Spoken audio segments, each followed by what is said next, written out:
दोस्तों आज के मॉडर्न दौर में अक्सर हम सभी के घर बहुत से इलेक्ट्रॉनिक प्रोडक्ट पाए जाते हैं, जिस कारण सभी चीजों को इलेक्ट्रॉनिक बेस्ड बनाई जा रही है, चाहे वो कार हो या फिर रिक्शा। लेकिन दोस्तों इन सभी चीजों को चलाने के लिए बैटरी का बहुत बड़ा योगदान होता है, जो पावर को स्टोर करके आपके लंबे सफर को पूरा करती है। दोस्तों इस लिथियम आयन बैटरी का बैकअप पावर नॉर्मल बैटरी से ज्यादा होती है, क्योंकि इसमें कोई एसिड नहीं पड़ता, बल्कि ये छोटे छोटे सेल से मिलकर बनती है। तो चलिए दोस्तों देखते हैं आखिर बैटरी को फैक्ट्री में कैसे बनाया जाता है।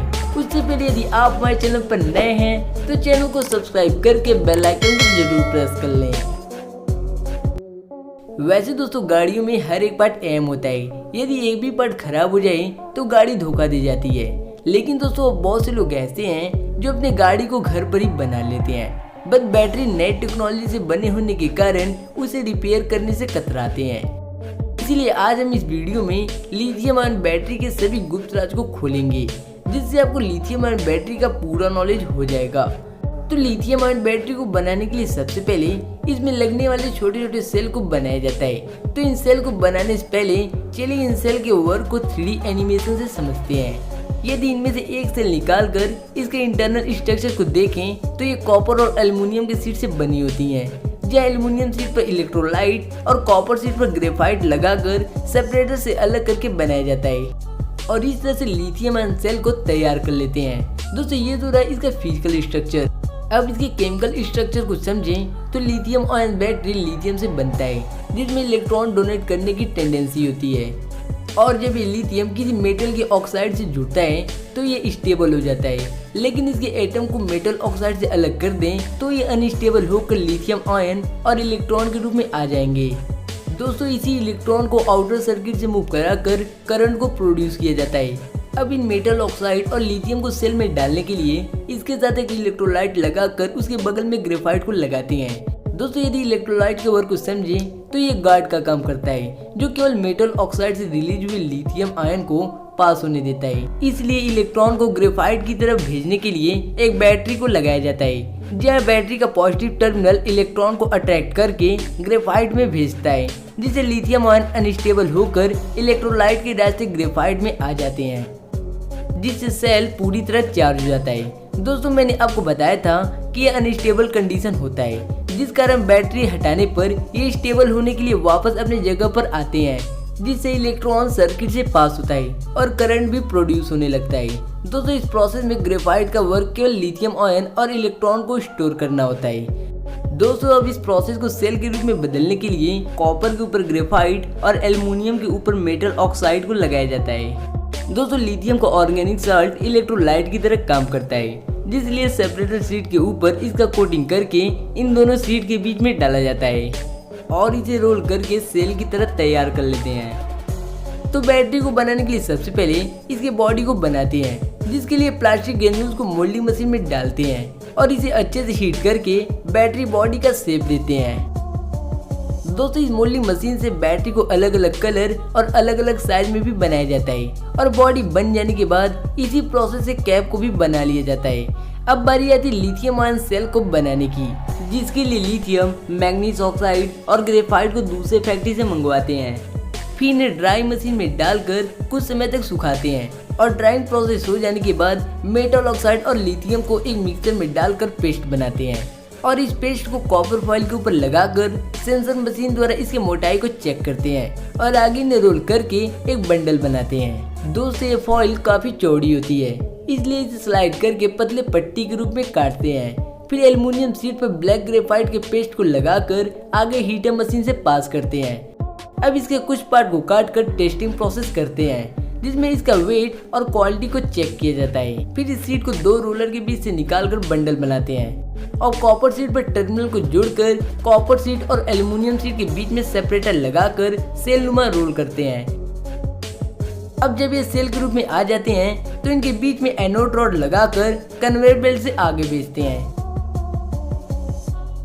जहाँ एक वर्कर सेल के इंटरनल पार्ट को सेल कवर में डालता है। फिर इस पर टर्मिनल को लगाने के लिए एक घूमती हुई चक्री में टर्मिनल को डालकर एनोड टर्मिनल पर वेल्डिंग करते हैं और इस तरह कैथोड टर्मिनल को भी लगाकर इसमें एक खास तरह के केमिकल को डालते हैं। फिर इसके टर्मिनल को सील करने के लिए सेल को इस सीलिंग मशीन में डालकर मैनुअल मशीन द्वारा दबाव देकर सेल के टर्मिनल को सील कर लेते हैं। अब मशीन से सेल को निकालकर उसके ऊपर प्लास्टिक कवर को लगाते हैं और कन्वेयर बेल्ट से आगे भेजकर लेजर मशीन से इसके परफेक्ट कवर को चेक करते हैं। सेल का टेस्टिंग प्रोसेस करने के लिए इस मशीन में लगाकर सेल के वोल्टेज को चेक करते हैं। अब बारी आती है पीसीबी को बनाने की, जो पूरे बैटरी को कंट्रोल करता है। तो इसे बनाने के लिए सबसे पहले कंप्यूटर में पीसीबी का डिजाइन तैयार करके कॉपर और ग्लास से बने शीट को कन्वेयर बेल्ट से आगे भेजते हैं, जहाँ इन पर छोटे छोटे कंपोनेंट को लगाने के लिए बहुत सारे होल किए जाते हैं। फिर ट्रैक बनाने वाली मशीन में डालकर ऊपर से पॉलीथीन शीट को रखते हैं जिस पर ट्रैक बना होता है। फिर इन्हें मशीन के अंदर भेजकर यूवी लाइट की मदद से ट्रैक को बनाते हैं। अब इन्हें मशीन से निकालकर दूसरे मशीन में डालते हैं जहाँ इनके ट्रैक को चेक किया जाता है।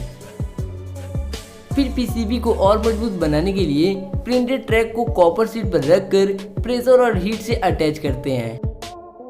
अब पीसीबी को ग्रीन बनाने के लिए ग्रीन कलर को दूसरे फैक्ट्री से मंगाकर पीसीबी शीट को प्रिंटिंग मशीन में रखते हैं और उस पर ग्रीन कलर लगाकर मशीन को स्टार्ट करते हैं, जिससे आपका पीसीबी ग्रीन कलर का हो जाता है। दोस्तों, इसे ग्रीन करने से शॉर्ट सर्किट का खतरा कम हो जाता है और ट्रैक भी आसानी से दिखने लगता है। फिर इसे दूसरे यूनिट में भेजकर पॉलीथीन शीट लगाकर मशीन में डालते हैं, जहाँ ये चेक होता है कि पीसीबी प्लेट पर ग्रीन कलर एक्यूरेट लगा है या नहीं।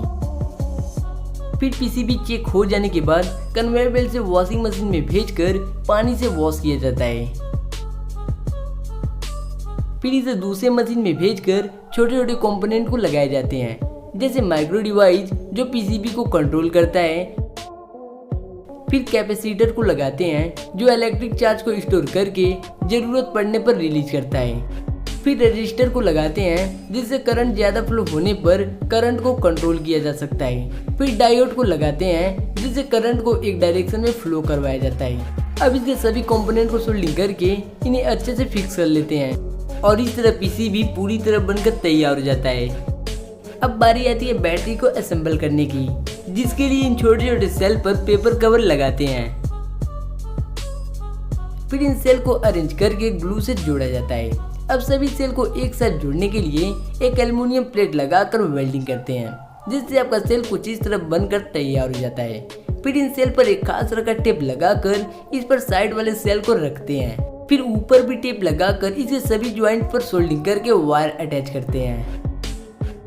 फिर बैटरी के दूसरे साइड एल्युमिनियम प्लेट लगाकर उस पर दो वायर यानी पॉजिटिव और नेगेटिव टर्मिनल को जोड़ते हैं। अब सभी सेल को एक दूसरे के साथ कनेक्ट करके इस पर ब्लैक इंसुलेटर को चिपकाकर उस पर पीसीबी को लगाते हैं। फिर बैटरी के वायर को पीसीबी के साथ कनेक्ट करके पीसीबी पर दो और वायर को जोड़ते हैं। फिर बैटरी से जुड़े प्लग को पीसीबी के सॉकेट में लगाते हैं। फिर इसे टेस्टिंग प्रोसेस में इसके वोल्टेज और करंट को चेक करके आगे भेजते हैं। फिर बैटरी पर ग्लू लगाकर इससे जुड़े वायर को टेप से चिपकाते हैं। अब बैटरी के चारों साइड ब्लैक टेप को चिपकाकर बैटरी के बॉडी में डालते हैं और सेल के वायर को बैटरी के टर्मिनल के साथ अटैच करके स्क्रू से टाइटली कसते हैं। अब बैटरी के अंदर लगे सेल को अच्छे से चिपकाने के लिए ग्लू को लगाते हैं और बैटरी को क्लोज करके बैटरी को पूरी तरह तैयार कर लेते हैं। और दोस्तों, आपसे छोटी सी रिक्वेस्ट ये है कि आपकी डिमांड पर अपना दूसरा चैनल आ चुका है, जिसका लिंक डिस्क्रिप्शन में दिया गया है। तो जाइए दोस्तों, चैनल को जरूर सब्सक्राइब करके वीडियो को फुल वॉच जरूर कीजिएगा, क्योंकि 1000 सब्सक्राइबर हो जाने के बाद जितने लोग इसे सब्सक्राइब किए रहेंगे उनके चैनल को प्रमोट किया जाएगा और उसके साथ साथ गिव अवे भी होगा। और इस चैनल की खास बात ये होगी कि इस पर सारे तरह के कंटेंट डाले जाएंगे, जैसे मैन्युफैक्चरिंग वीडियो, फार्मिंग वीडियो और सेटिस्फाइंग वीडियो के साथ साथ अन्य बहुत सी चीजें डाली जाएंगी।